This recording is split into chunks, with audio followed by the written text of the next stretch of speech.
Bienvenidos a la cápsula 3 del módulo 2 de salud mental, en donde nuestro tema es estrategia de manejo del estrés y la ansiedad.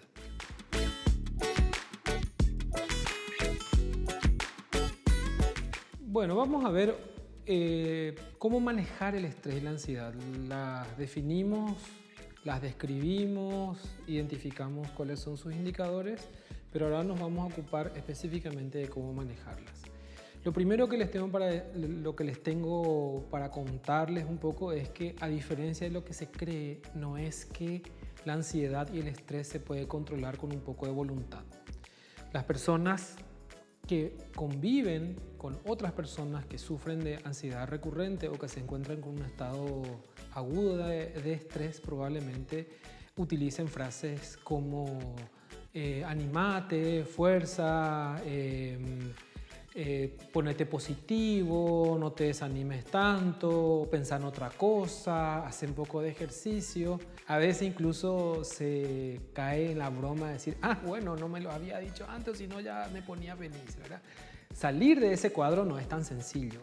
En primer lugar, porque el proceso por el cual se llega a un estado extremo de ansiedad, un estado extremo de estrés, es el resultado de una historia de vida, una historia de eventos que se van sucediendo que para cada persona se experimenta de manera diferente. Por lo tanto, la forma de manejarlas, de afrontarlas, son diversas y sobre todo son situaciones que tienen que ir entrenándose y requieren del acompañamiento de una persona especializada en el manejo. Es cierto que algunas medidas de emergencia se pueden tomar. Es cierto que personas con información pueden intervenir ante una situación de emergencia, pero el poder manejar los niveles de ansiedad y de estrés en un punto que se experimenta como acuciante o exagerado requiere de un proceso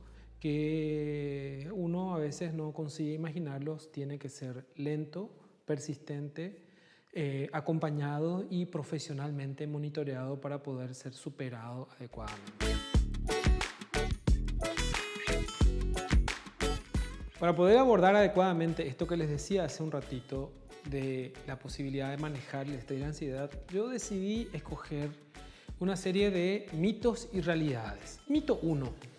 El estrés y la ansiedad se combate con actitud. Una persona que se encuentra bajo una situación de demanda excesiva o de estrés que no puede controlar, no se trata solamente de levantarse por la mañana y decir hoy el mundo me sonríe y nada me va a estresar, porque eso no es suficiente. Veamos, la realidad es que es cierto que en la medida en que conseguimos cambiar nuestra forma de pensar y nos volvemos personas más optimistas, y decidimos relajarnos un poco, dejar pasar ciertas situaciones que quizás nos suelen activar, nos volvemos un poco intolerantes cuando estamos angustiados o exhaustos. Es cierto que eso nos ayuda un poco, pero eso implica el poder cambiar nuestra forma de mirar la vida, de encarar el mundo, no en un momento específico. No es que hoy me levanto y digo, bueno, hoy me siento bien, soy feliz, soy optimista y eso me va a generar una especie de escudo contra la ansiedad. El secreto está en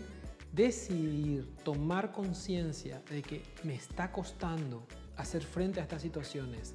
Estoy en una situación que me cuesta mucho manejar, por lo tanto voy a tomar el primer paso, que es darme cuenta, pedir ayuda y paulatina y progresivamente ir cambiando mi perspectiva ante la vida y asumir la vida con optimismo de tal forma a que disminuya la ansiedad. Un tercer mito está relacionado con el recurrir a profesionales especializados para atender la ansiedad y el estrés.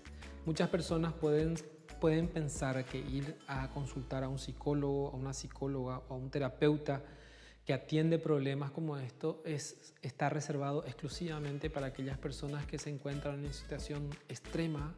Generalmente hablamos de una persona que está loca, una persona que no puede controlarse, etc.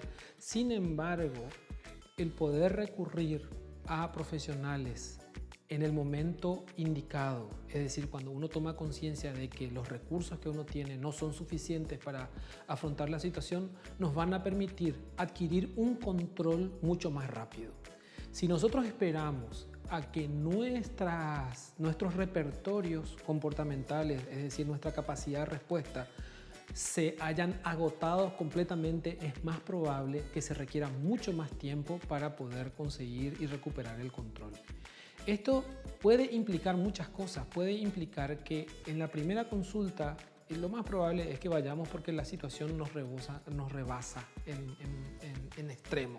Entonces vamos a tener que hacer una pausa, vamos a tener que hablar de las cosas que nos preocupan, vamos a tener que elaborar un plan. No era lo que pensábamos, me fui a consultar y igualmente me sigo sintiendo mal, no sirvió para nada. Todos esos pensamientos son formas de boicot para no hacer lo que se tiene que hacer, que es una pausa, una reflexión, entender que se trata de una enfermedad, de una situación que no supera y que sin el apoyo adecuado no lo vamos a poder superar. Entonces, un mito que tenemos, al cual tenemos que resistirnos, hay que combatirlo, es suponer que la consulta con especialistas se hace solamente cuando estamos en una situación extrema. Lo mejor es recurrir a tiempo, fortalecer nuestra capacidad de respuesta y entender cuáles son las razones por las cuales nos estamos sintiendo de esa manera. Ya habíamos visto antes que puede deberse a una demanda extrema de trabajo o de situaciones sociales, o puede deberse a otro trastorno que está asociado a nuestra respuesta de ansiedad, que probablemente nosotros no tengamos los elementos para notarlo, para identificarlo o para diagnosticarlo. Entonces, combatamos ese mito de que hay que estar muy mal para recurrir a un profesional. Cuarto mito. Hay ocasiones en las cuales nos encontramos en una situación extrema relacionada con el mito anterior.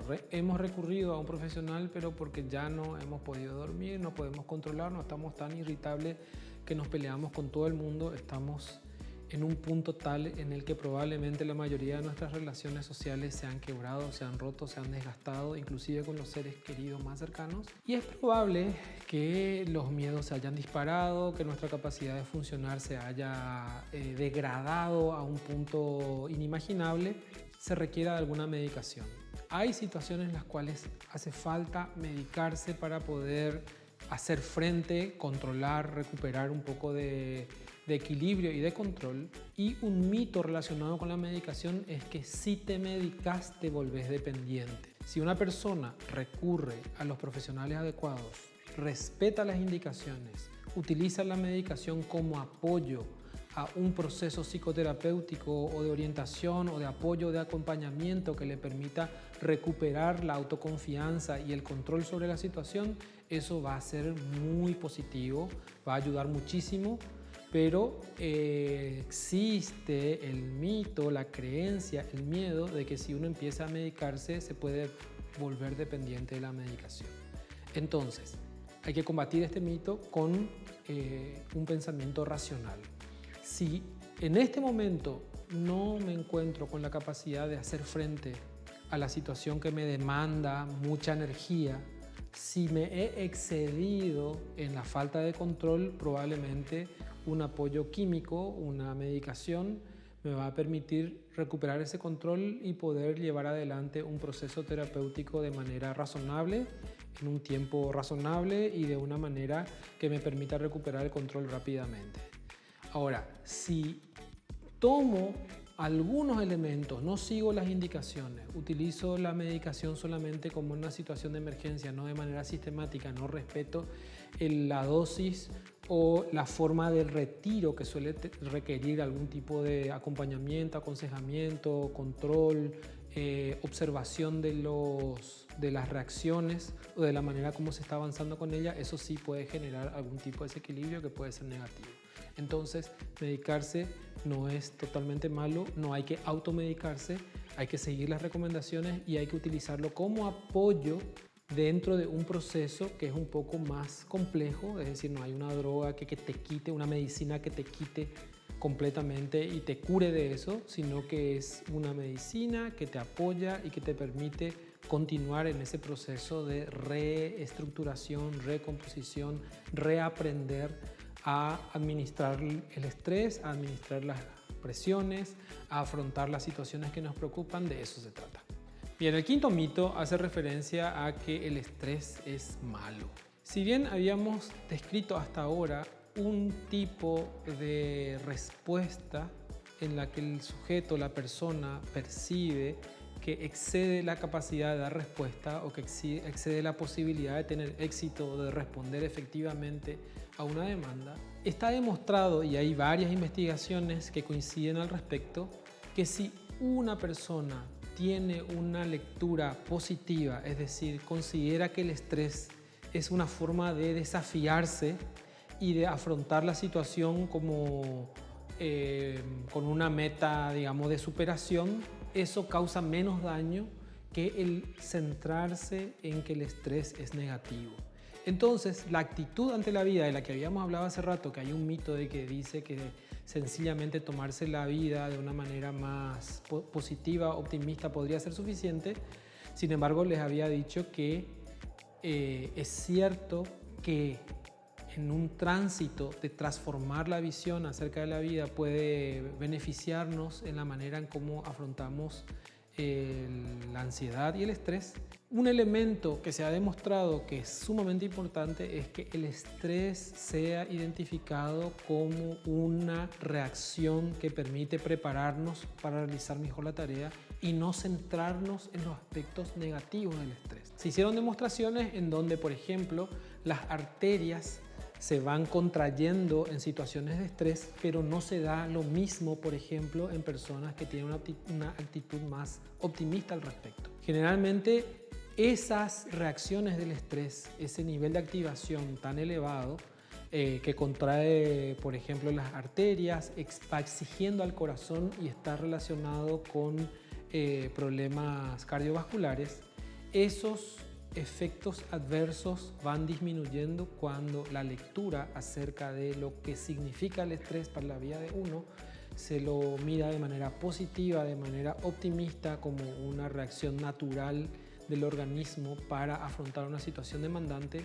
Eso se constituye en un aspecto positivo. Entonces, ese mito de que el estrés es malo, si uno lo incorpora a una perspectiva diferente y lo toma como una manera de prepararse para poder afrontar efectivamente a una situación que requiere efectivamente esfuerzo, donde las posibilidades de fracaso podrían estar presentes con una alta probabilidad quizás, pero que vamos a afrontarla de tal manera, a ofrecer nuestro mayor esfuerzo, eso va a probablemente equilibrar nuestra respuesta fisiológica, nuestra respuesta mental, nuestro estado de ánimo.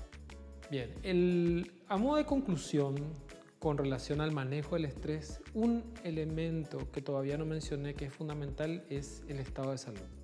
Dormir bien, alimentarse bien, realizar actividad física, estar descansado, optar por acciones, actividades que nos mantengan bien en general, estimular las relaciones de amistad, de relajarse, el saber parar a tiempo, todo eso va a potenciar nuestra capacidad de respuesta al estrés y a poder tener control sobre la ansiedad.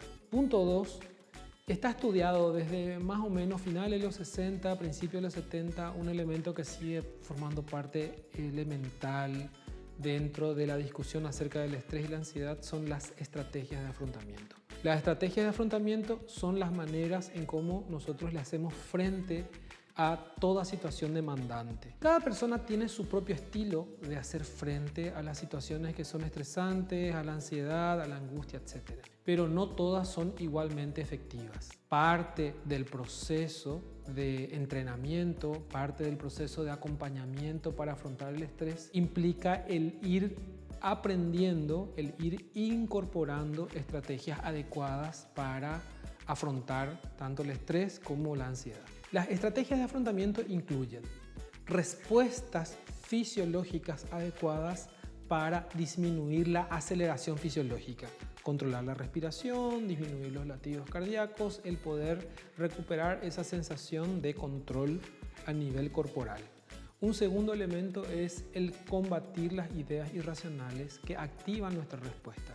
Esos miedos injustificados, esa falta de autoestima, esa idea de falta de control, se combate racionalmente, se elabora un esquema para poder analizar si las ideas que están sosteniendo esa respuesta son realmente atendibles, son realmente razonables, hasta qué punto es probable que se den esas situaciones en las que uno está preocupado.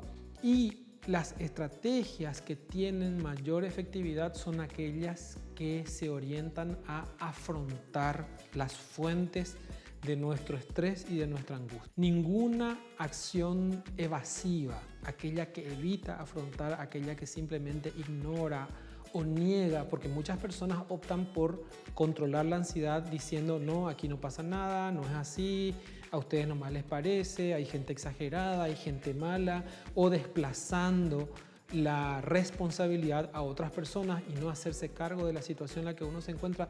Todas esas son estrategias negativas, estrategias inefectivas al estrés y la ansiedad. Es decir, por más que uno haga eso y te permita parecer como que, hacer como que, o hacer como si fuese que uno se encuentra en un estado de control, eso no es efectivo porque aquello que no se confronta crece. Entonces, el proceso de afrontamiento del estrés, el proceso de manejo de la ansiedad va a requerir un entrenamiento, un acompañamiento, un cambio de hábito, una habituación que en definitiva nos va a permitir afrontar de manera efectiva. Ese afrontamiento efectivo implica poder administrar las respuestas fisiológicas, modificar nuestra estructura de pensamiento, nuestra forma de ver, analizar, comprender los problemas y la forma en la que nos sentimos respecto a eso. Como les había dicho en el último mito, hay que estimular emociones, sensaciones positivas que generen bienestar, que es lo que finalmente buscamos. De esta forma concluimos la cápsula 3 del módulo 2 de salud mental.